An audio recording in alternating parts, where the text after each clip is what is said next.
All right. Hi, everyone, and welcome back to How to Survive 2025. I am Dacia M. Arnold. I'm Brian Keene.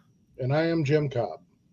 And welcome, listeners. We are on episode 4, which is really, really exciting. If you've been listening to past episodes, you know that we tend to give out a little bit of homework. So in episode 2, we gave out homework to make a plan. Any plan at all, whether it be an escape plan in case of a fire, or Brian, was there another circumstance if there was a fire? What would you do if perhaps you lost your job tomorrow? Yeah, do you mean what was the homework The assignment that I homework gave out? assignment from week 2. I don't know, Miss Arnold, because I was out behind the gym making out with somebody, and I didn't. I forgot my homework assignment. My God, I'm having high school flashbacks right now. Yeah, I believe the example I gave was I wanted the listeners to look around wherever they were, be it an apartment, be it a home, be it a hotel, and think about if there was a fire, how would they get out? And think about the various scenarios of where the fire would start Mm-hmm. and how that would impact their plan for leaving. So I hope listeners have done that. Uh, if not, I will be coming around to set your individual places on fire in the coming weeks. No fear mongering No, allowed on no, this no. podcast. No. So last week we got into some really deep topics, but one of the things that came up for homework for last week was to make sure that if something were to happen to you, that the family that you leave behind is taken care of, whether it be a living will, whether it be a will period or a power of attorney in those cases. So. Right. And I wanted to point out, I got an email from a listener who, like the three of us, is also a writer. And the listener said, I'm a little disappointed you didn't get into literary estates. Well, this is not really the show for that. Our audience is not just fellow writers and people who read our books. Our audience on this show is very broad. But for the crossover audience, the people who are authors or readers of our books, I would point you to Neil Gaiman's website. Now, I know that there has been some controversy lately with Neil Gaiman. This is not that podcast. We're not going to cover that. But regardless of the controversy, he has a very valuable tool available on his website. It is a PDF of a literary estate form you can download, fill in the blanks, get it notarized, and it's perfectly legal, and it's free. So I recommend that you go do that. I'm also going to be putting one up as well. But Thank you. Yeah, hurry before Neil Gaiman gets canceled, and it's gone. I don't know. There's just not enough time in the day. You know what I spent like 6 hours doing today out in the heat? Mowing the yard. No, I got a guy for that. But harvesting celery, harvesting Oh. peppers, harvesting so many tomatoes that I could open my own ketchup company. And then I thought, oh, geez, I got to go inside and talk about food and gardening. I've got questions for you. I'm all about, we could jump right in. Well, yeah, we should let listeners know today's topic is food. It was recommended by Jim, and yeah, we started out the podcast getting into the emotional and mental state of prepping, but now we're going to start to get down to brass tacks as 2025 closes in on us. So yeah, who has questions? Who wants to start us off? One thing I want to interject, just one thing, going back to what we were just talking about with, I always refer to it as the death file, where you've got your last wishes and all that stuff. I came across something the other day, and this is not a sponsored product plug or anything. They have no idea I'm going to talk about this on the show. Look up a product called Knockbox, N-O-K box. I think the website is either theknockbox.com or knockbox.com. Basically, this thing is wonderful. If you're looking for a one-stop shop to figure out how you can communicate everything you need to your family in the event that you pass, they've got it all figured out. It's basically just a bunch of forms that you fill out. It comes in a nice little tote. It's perfect. It's absolutely perfect. I can't recommend it highly enough. Nice. So, want to make Thanks, sure Jim. we talk about that. All right. Awesome. Great. I've got questions about food, Brian. Okay. So if you grow tomatoes every year, right? Every year. So And here's the thing. I didn't plan on growing tomatoes this year. There's just so many seeds in the ground from last year that they're like triffids. They just pop up. So do you can your tomatoes? And if you canned tomatoes last year, did you run out? Do you have more tomatoes? I used to can. I grew up watching my great grandmother can, my grandmother can, my mother can. And then around the time I was a teenager, my mother started freezing everything. She had of course, the freezer in the kitchen and then a big chest freezer downstairs. And, I was a teenager, so it never occurred to me to ask why the switch. I understand now as an adult why the switch. Canning is not for everybody. It is labor intensive. It is time intensive. And I personally find it to be more trouble than it's worth. If you do want to pursue canning, I'm sure Jim can give out some great resources and tips. But what I do is freeze. And from a prepper mindset, freezing works for my household because I have backup generators in case we lose power. My freezers are going to continue to work. If you don't have that in your home, maybe canning is the way to go. But yeah, I freeze everything. I not everything. I don't freeze peppers because I found that they don't do well frozen. But I freeze tomatoes. I dry tomatoes both, and I still have more tomatoes left over than I will ever need. I'm still eating last year's tomatoes while I'm freezing more. But they're handy. I just I put them in the oven at 350 degrees for about 15, 20 minutes. Take them out, pop them in freezer bags, put them in, and then I'll use them throughout the year for chili and stews and things like that. I will warn people when you freeze them like that, the skin is liable to come off when you then go to prepare them, but that's okay. You can just pick around it or eat it if you want. I don't freeze cucumbers either. I've found no good way to do that.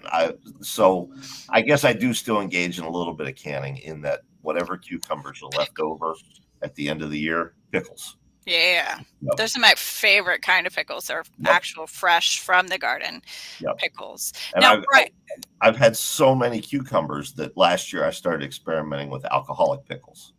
Oh, dear. Gin infused pickles, bourbon infused pickles. How'd it go? The gin ones came out great. As a bourbon aficionado, I'll never do that again. Not go well together. So, Brian, do you also have like a vegetable co-op? No, not so much.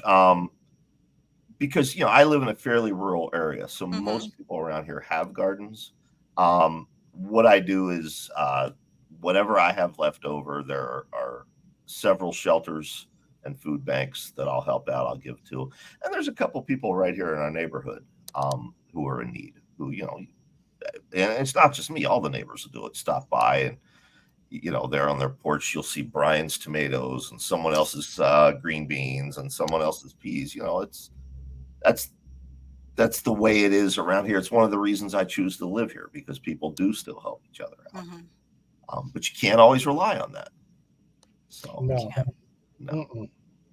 Now, I know a lot of listeners out there who are new to prepping, new to this whole thing, and they have Costco club cards. Or that's me. Cards, and they're going to Costco and they're seeing the bucket. The survival bucket, freeze dried food.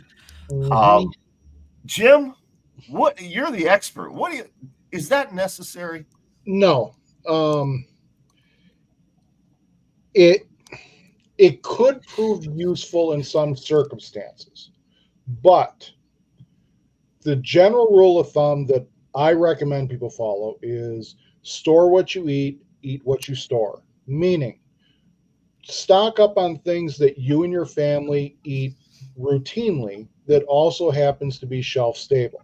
There's a couple of reasons for that. Number one, those buckets of food that you find at warehouse stores or you see, the pallets of freeze dried stuff online, they're very expensive for what you're getting.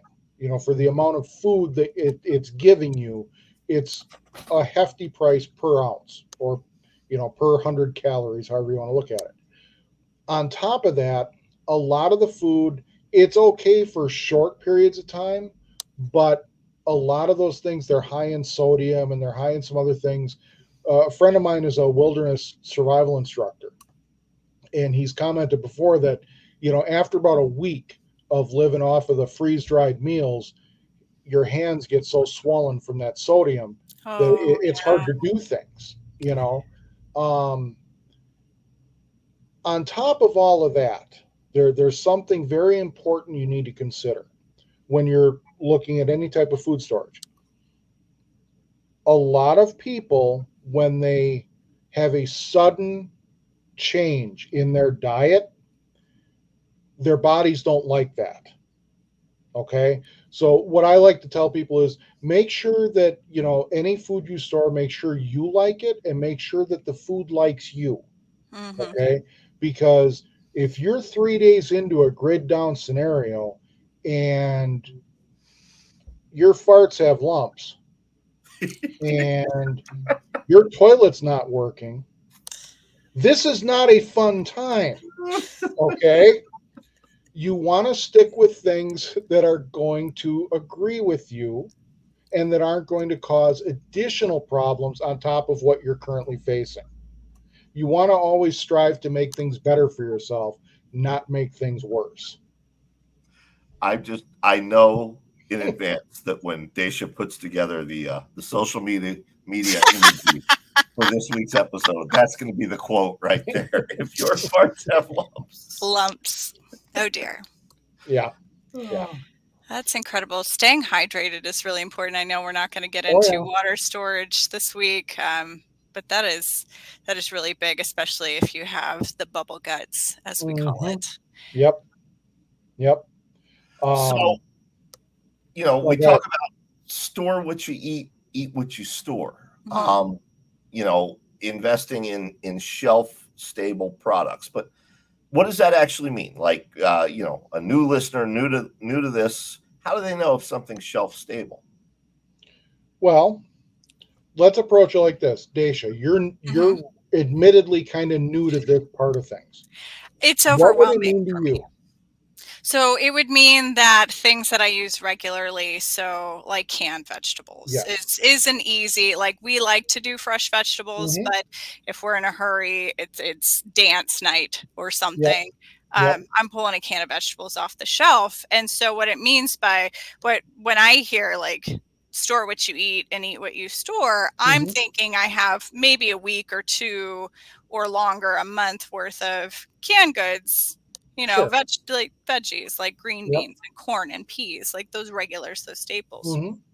Excuse Now, think beyond the cans too. me. Box goods like Ramen dry pasta, noodles and ramen, um, rice. We have rice that we rice. just cook Um, regularly. Beans and rice is a very common prepper staple, and I know why. They're cheap, they're filling, but by the same token, nobody wants to just live on beans and rice voluntarily. Okay, variety is the spice of life, right?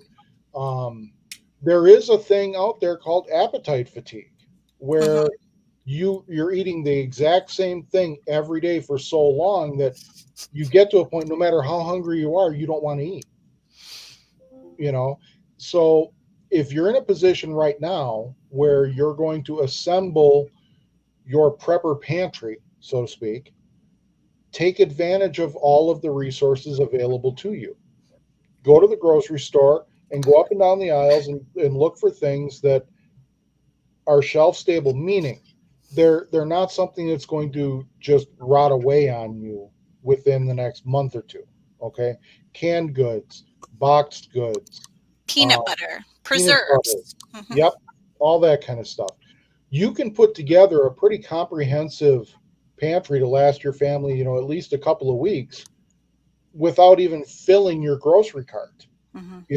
because the other thing to keep in mind here in America, we typically eat a whole lot more than we really need to eat.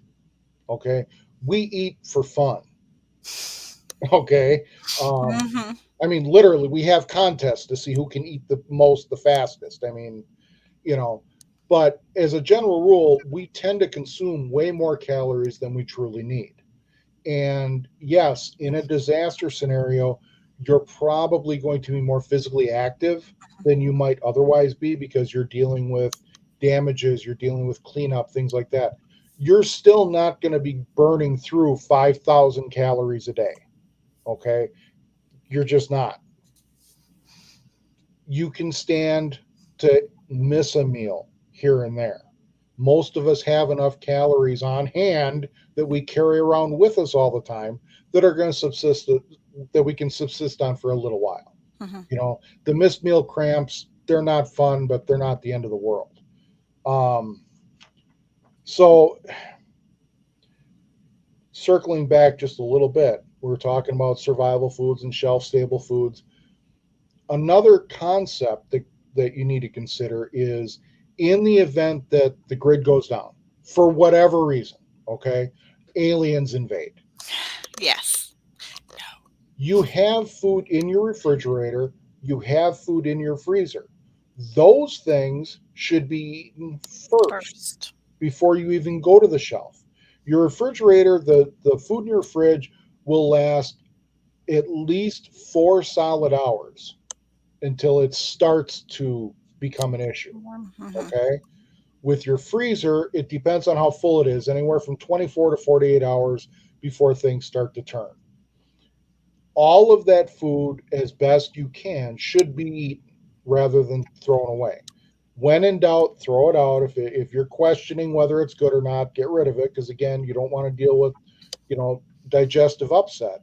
But if, let's say, you have a freezer full of venison and chicken and all this kind of stuff and it's starting to thaw and you can't conceivably eat all of it, you can't conceivably preserve all of it, talk to your neighbors, have a cookout. Mhm. It's far better that those calories go into somebody's body than into a dumpster. Okay. Um, and that's before you even have to crack open a can or a jar or a box of anything that's on the shelf. You have to look at things in terms of priority. Eat the fruits, eat the veggies, eat the meat, eat the eggs as much as you can safely before that stuff goes bad. Then worry about what you've got on the shelf. When I moved from Denver to Pennsylvania, we had planned on getting land. So we moved out of the suburbs and we decided to never have an HOA ever again. So we moved out here. Is really important to me to kind of get in the homestead frame of mind. Sure. And one of the biggest things was if we live off grid, then there is no waste management. There's no like nobody's coming to pick up my trash. Mm-hmm. So then like looking at your trash and trying to figure out like ways to minimize like I mean, your carbon footprint because it's always good to be environmentally like sound Mm-hmm. and Sure. conscious. But look at your trash and look how much trash like those buckets. Mm-hmm. Everything's individually packaged in this Yep. plastic. Where is that going to go? You're going to burn it. It's going to go in the atmosphere. It's even worse than, Mm-hmm. you know, if you had just thrown it in the trash to begin with. Sure. So one thing that I started to do to minimize that, the trash and my trash output was kind of to make things from scratch. Like a lot of things like my kids snacks come in individually wrapped Mm-hmm. thin plastic that you cannot recycle. Like it gets Right.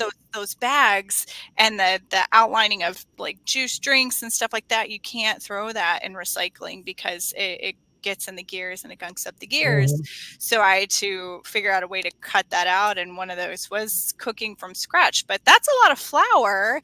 And I've heard of Weebles and just Mm-hmm. everything gets really overwhelming. But I heard you can flour. You can, but you don't have to. Yeah. Um, there's a school of thought out there that says you should freeze your flour for Hmm. at least a few days because that will supposedly kill off any eggs or whatever that might be in the flour. But as with every plus, there's a minus. Freezing it and then letting it come back to room temperature can introduce moisture into the flour, which can lead to bad things.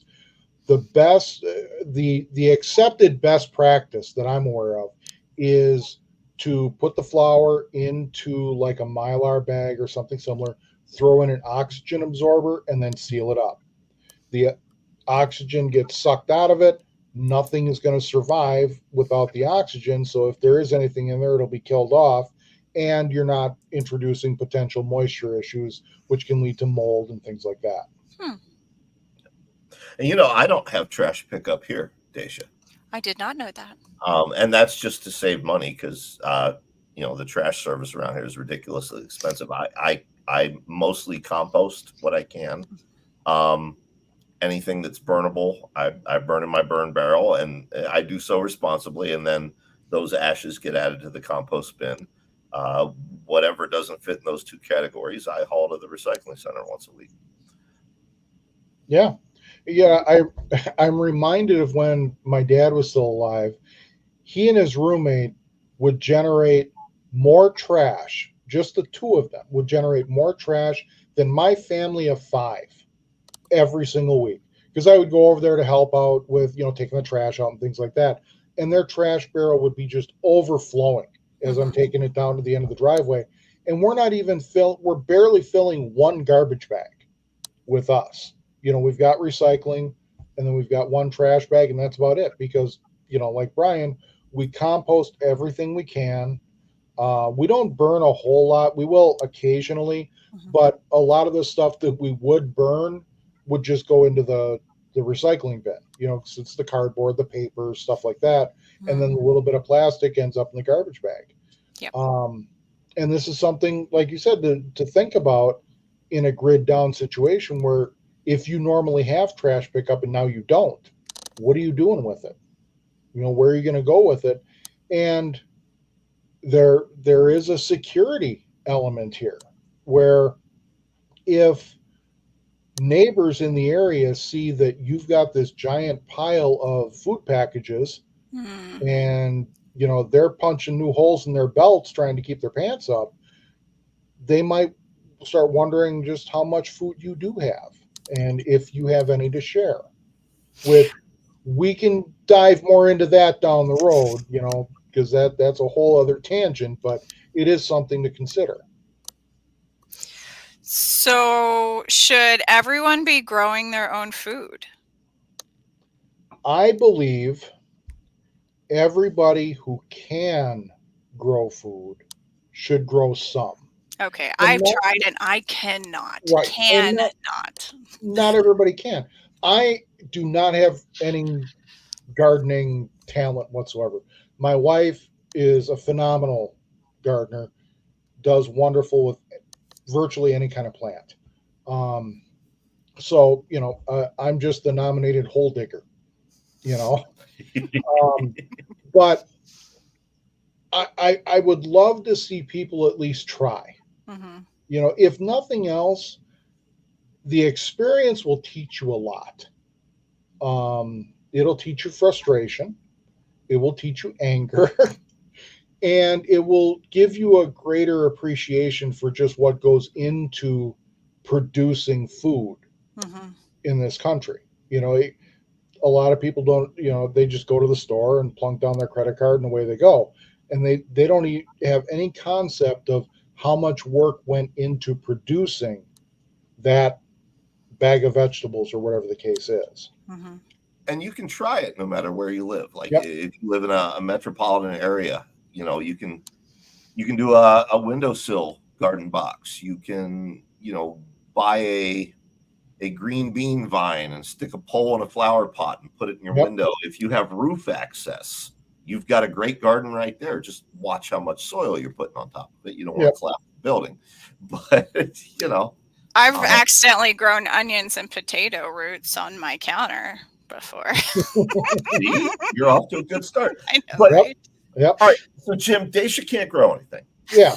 So she wants to start a prepper pantry. She wants to be ready if the grid goes down this winter, or if Pittsburgh is inundated with a flood and they're out of water, they're underwater for 2 weeks, or America breaks into a second civil war.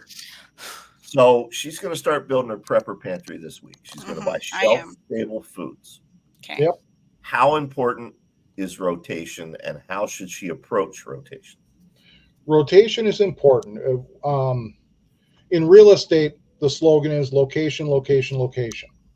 With prepping, it's rotation, rotation, rotation. Now, the reason for this is you want, in the event a crisis hits, you want the freshest possible food you can have on the shelf. Okay. Now, let me preface this discussion by saying that best by dates and things like that don't necessarily mean what a lot of people think they mean. If you pull a can of peas off the shelf and it says best by September 2024, that doesn't mean October 1st you throw it away. It means that the end of September of 2024 is the last date that the manufacturer will guarantee top flavor, freshness, and nutrient. That's it. That's all it means. It doesn't mean it's going bad. It just means that's as far as the manufacturer's willing to guarantee it. Beyond that, you're on your own. I've eaten things that were 4 or 5 years out of date, and they were perfectly fine. Some things, some vegetables, that they get a little mushy after a while. They're still edible. They're still going to fill your belly. They just might not taste as great as they may have prior to that date. But again, go ahead. No, I'm sorry. Go ahead. But that's where rotation comes in. You want to always use the oldest products on your shelf first. First in, first out is the FIFO is the acronym. So as you're slowly building your prepper pantry, you go to the grocery store, maybe you have enough money this week to buy 2 extra days worth of food. So you get those black beans, those cans of black beans, you bring them home, you stick them behind the ones you already have. Yep. That's the easy way to keep track, right? Yep. Okay. Now, what some people will do is they'll take like a Sharpie and they'll write right on the lid of the can in big letters, big numbers, what that best by date is, because that way it's easier to read than sitting there trying to squint, and try to find it elsewhere on the can. Right. Some people will keep a running inventory, and they keep a little spiral notebook or something, and they write right on there what came in, what's going out, and all that. You got to find a system that works best for you. If you're just starting out, simple is best. If you want to write on the can, some people put the date they purchased it, some people put the best by date. Whatever makes the most sense to you, give it a shot, see how it goes. You can always change things later. None of this is set in stone, but you need to start somewhere. The first goal should be to be able to have enough food on hand to feed your family for 1 solid week without having to go to the store for anything. Go for 1 week. Then, go ahead. Go ahead. We talked a lot about vegetables. So what about meat? Like right now, I know I was going to ask you this, and I'm just trying to I was going to preface it with a joke, but it's deer season's kind of over, and we don't see as many deers on the road, but now there's a bunch of raccoons on the side of the road. Is there ever a time where roadkill, and when you're desperate, it's safe to eat? I mean, if you're Robert F. Kennedy, but stop it. We weren't gonna go there. weren't gonna go there. That's a nonpartisan joke. We can all agree that he did in fact take a bear cub home. Is roadkill edible? Is roadkill edible? Kinda. I mean, it's okay for a little while. If it's been sitting there for a week, I'd probably not partake. But it's fresh, if like you're the it's one who did yours.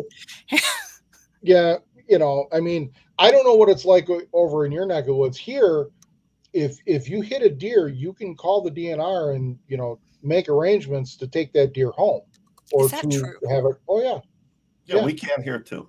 Huh. And if it's a smaller, if it's a raccoon or something like that, I know people who will just, oh well, yeah, toss it in the trunk, and they'll take it home and process it and have it for dinner, can it, whatever the case Mhm. is. That said, this isn't something that you're just gonna pick up and do one day. Please Okay, don't. it's Don't. probably not going to turn out well.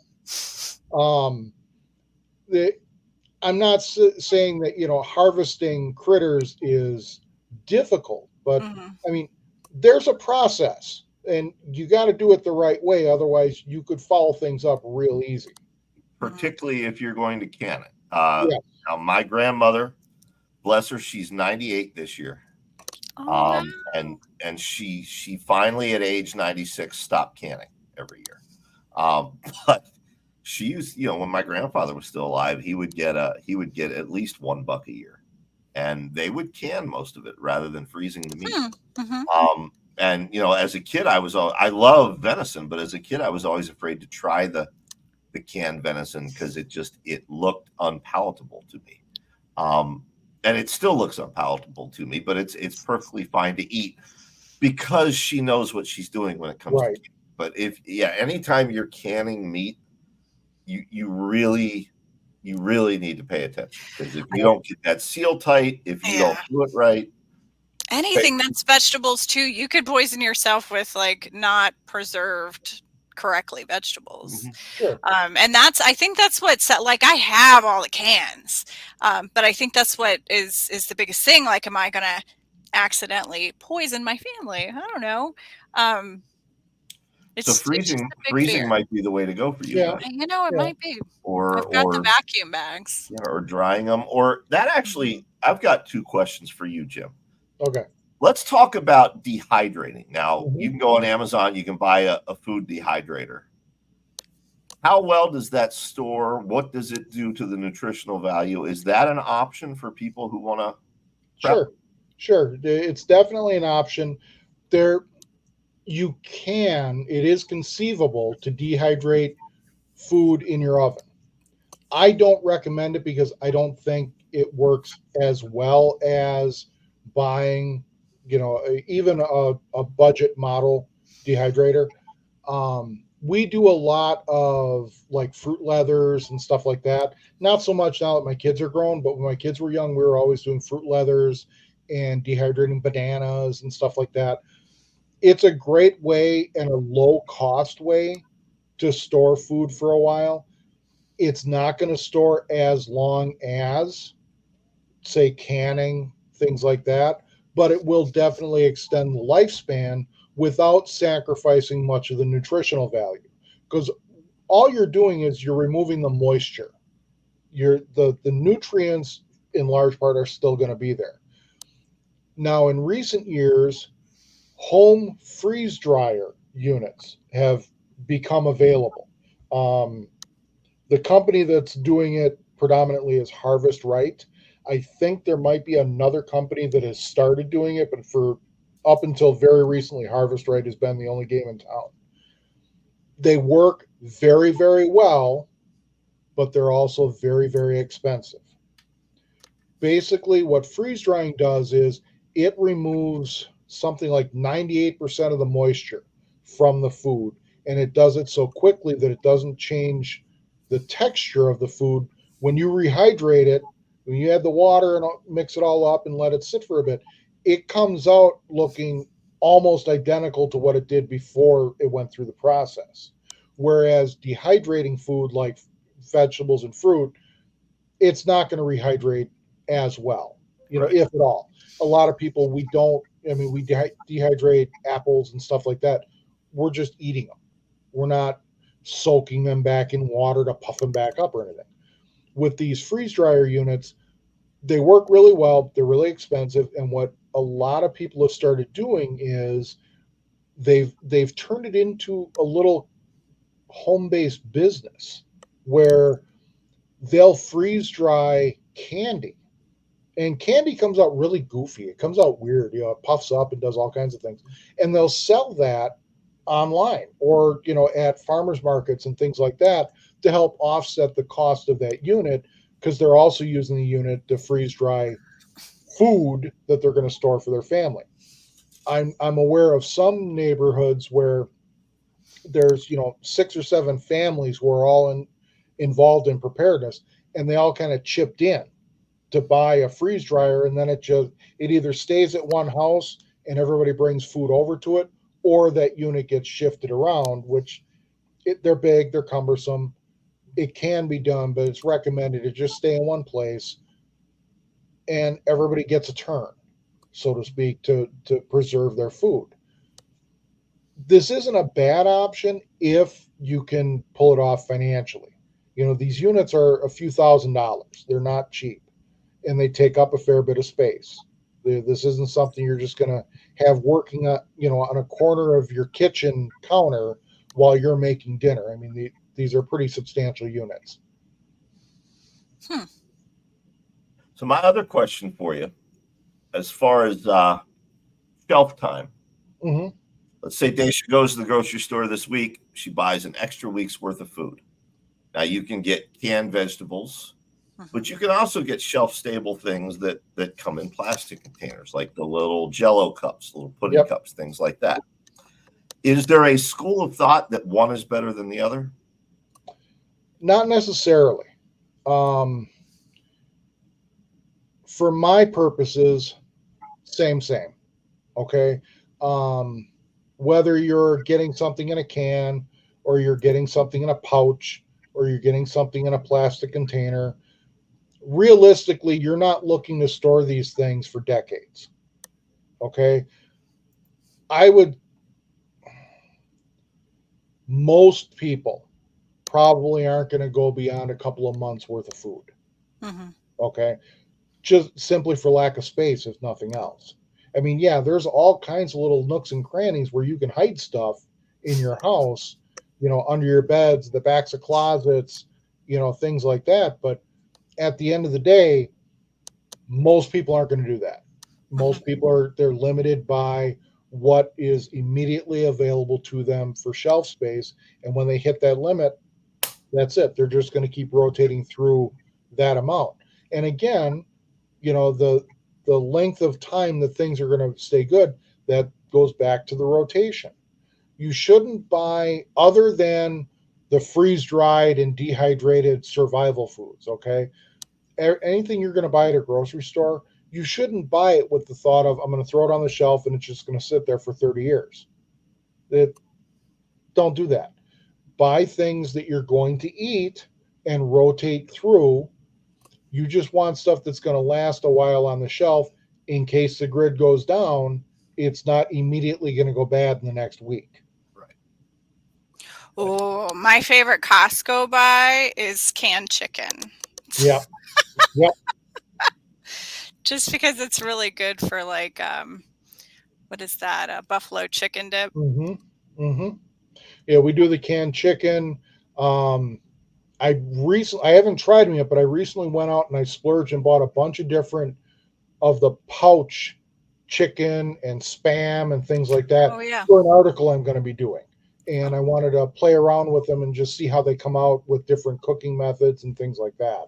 But that's definitely something to consider. I mean, these things are out there at Walmart, at the grocery store. You don't have to, seek them out at special survival stores. I go to my Walmart, there's like an 8-foot section that's all chicken, beef, tuna, Spam, all of it ready to go. Packaged, yeah. Yep. You bring up a good point. I mean, we've talked about storage, different methods of preservation. Again, folks, if you don't know how to can, there's all kinds of resources out there.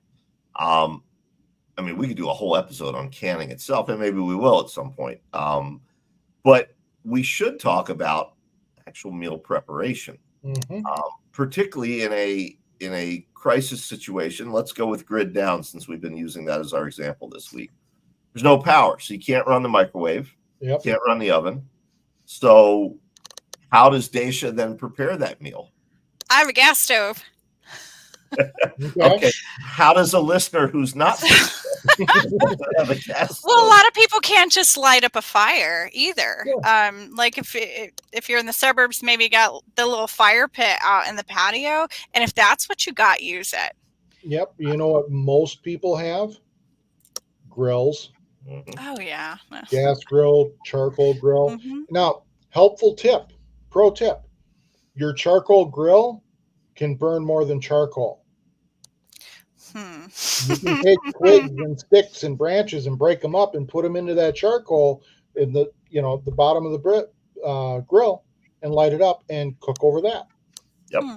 You know, I was kind of proud of myself that I came up with this.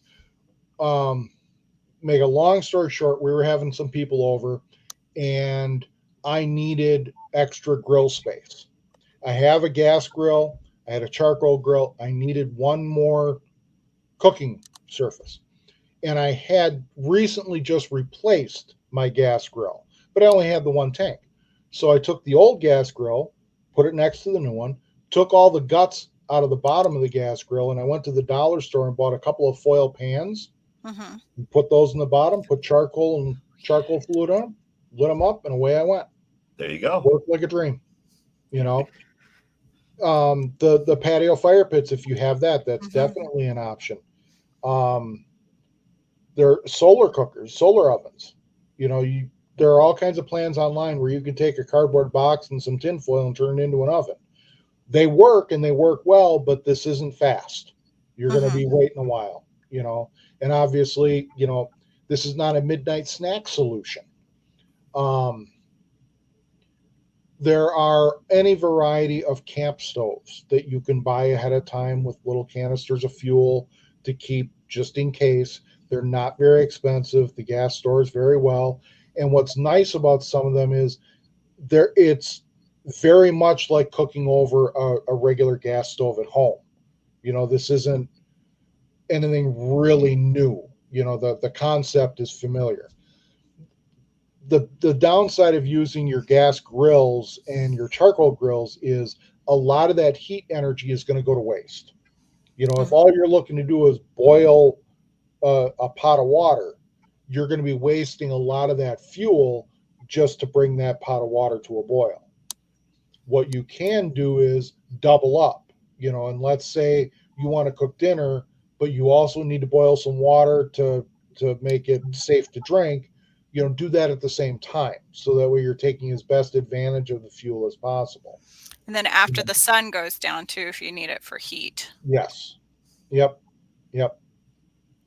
There's another one is what they call haybox cooking, where what you do is you bring your pot of food to a boil. You cover it and you put it into a heavily insulated container, and it continues to cook for hours with no fuel added. You're not still burning fuel. They used to use this like back in the pioneer days. They would, you know, start making lunch at breakfast and have that, we'll just say, a pot of chili. And they would, you know, bring it to a boil, cover it, and then put it in a box that's literally lined with hay, seal it up, and let it just cook all day long. And then come dinner time or late lunch, it's ready to go. And all you did was bring it to a boil and shut the fuel off. Is a hole like the same idea, like a snug hole, and then put like Same concept. Like cooking a pig. Yeah. Except you're cooking Spam. Kind of pig. So before we close out, Jim, I think you had a homework assignment for our listeners this week. And this is a variation on something that I learned from my friend Daisy Luther, who I highly recommend her books. And she has a website called theorganicprepper.com. Lots of great resources there. Here's what I want you to do. I want you to make a list of 7 meals that your family likes that uses all or mostly shelf stable ingredients, things that you could buy and just leave on a shelf. You're not refrigerating them, you're not freezing them, you're not dehydrating or anything, just regular stuff found at your grocery store, but a full meal, not just the main course. I want everything. And I want you to make that list of 7 full meals that your family will like. And then next week, I'll tell you what to do with that list. I think that's a great homework assignment, and It's it will go hard. well. Yeah, it will go well with next week's topic, which is in conjunction with food, water. Yep. Which is probably even more important than food. It is. But It is. Here's why I wanted to start with food. A lot of people, when you talk to them, when they're new to prepping, and you'll ask, what are you concerned about with preparedness? Almost overwhelmingly, their answers would be, I want to be able to feed my family. I want to be able to eat. They don't think, I want to be able to drink water. They think, I want to be able to eat. I want my family to eat. I don't want my family to starve. So we start with food and then we go to water. They go hand in hand, but food, for most people, that's top of mind. All right. Well, guys, as always, it's been a pleasure. Dacia, you've got some homework for this week. I know. And yeah, next week we will be back with an episode about water, the most important thing on the planet. So important. Yeah. And fun. It'll be fun and entertaining as well. It will. Absolutely. If you're just joining us, this is How to Survive 2025. It's a podcast about prepping without politics or doom porn or anything that you may expect. Simple tips from 3 people who just want to share, because as we head into 2025, regardless of your political affiliation or your social standing or your gender or anything else, there's a lot of people who are nervous, a lot of people who are scared. And we're here to help you out with that. We're here to offer you some tips and some knowledge. If you like the show, please consider reviewing us. If you're on Apple or Spotify or wherever, 5 stars goes a long way towards helping us out, folks. Yep. And if you have questions, feel free to reach out through wherever you're finding us on social media. Yep. And I guess we should mention, we now have our own website. We do-ish. So you can find all 3 of us at howtosurvive2025.com. It'll bring you to a landing page with all of the episodes available to listen right there. You'll also get links to Brian's website and to Jim's website and to more about me and my website. And all of our social media links are there as well. Yep. Awesome. All right, guys, we will see you next week.